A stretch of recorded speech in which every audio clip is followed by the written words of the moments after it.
തമിഴ്നാട്ടിലെ സ്വാതന്ത്ര്യദിനാഘോഷ ചടങ്ങിൽ പങ്കെടുക്കാൻ തൃഷ എത്തിയത് സംബന്ധിച്ചുള്ള ചർച്ചകൾ മുറുകുമ്പോൾ ചടങ്ങിനെത്തിയ ലുക്കിലുള്ള കൂടുതൽ ചിത്രങ്ങൾ പുറത്തുവിട്ട് താരം. സംസ്ഥാന സർക്കാരിന്റെ ഔദ്യോഗിക പരിപാടിയിൽ പങ്കെടുക്കാൻ താരം തിരഞ്ഞെടുത്തത് അമ്മയുടെ സാരിയായിരുന്നു. ഇക്കാര്യം തൃഷ തന്നെയാണ് സമൂഹ മാധ്യമങ്ങളിലൂടെ വെളിപ്പെടുത്തിയത്. സ്വാതന്ത്ര്യദിനാഘോഷത്തിൽ പങ്കെടുക്കാനെത്തിയ ലുക്കിലുള്ള ചിത്രങ്ങൾ ആരാധകർക്കായി പങ്കുവച്ചുകൊണ്ടാണ് സാരിയെക്കുറിച്ചുള്ള രഹസ്യം താരം വെളിപ്പെടുത്തിയത്.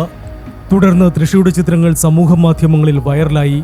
വൈകാരികമായാണ് ഖുഷ്ബു ഈ ചിത്രങ്ങളോട് പ്രതികരിച്ചത്.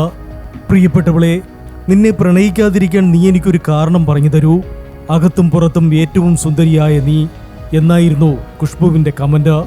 മഞ്ഞ നിറത്തിലുള്ള കസവ് സാരി ഉടുത്തായിരുന്നു തൃഷ ചടങ്ങിനെത്തിയത്. ഇളം പച്ച നിറത്തിലുള്ള ബ്ലൗസാണ് പെയർ ചെയ്തത്. മുഖ്യമന്ത്രി വിജയുടെ മാതാപിതാക്കൾക്കൊപ്പമാണ് തൃഷ സ്വാതന്ത്ര്യദിന പരേഡ് കാണാനിരുന്നത്. തൃഷയ്ക്കൊപ്പം അമ്മ ഉമാകൃഷ്ണനും ചടങ്ങിനെത്തിയിരുന്നു. വിജയുടെ ഭാര്യ സംഗീത വിവാഹമോചന കേസിൽ നിന്നും പിന്മാറിയ സാഹചര്യത്തിലാണ് വീണ്ടും തമിഴ്നാട് സർക്കാരിന്റെ ഔദ്യോഗിക ചടങ്ങിൽ തൃഷയുടെ സാന്നിധ്യം ചർച്ചയാകുന്നത്. വിജയ് മുഖ്യമന്ത്രിയായി സത്യപ്രതിജ്ഞ ചെയ്യുന്ന ചടങ്ങിലും തൃഷ എത്തിയിരുന്നു. അതിനുശേഷം ഒരു ഔദ്യോഗിക ചടങ്ങിൽ തൃഷ എത്തുന്നത് ഇപ്പോഴാണ്. Entertainment desk, movie max.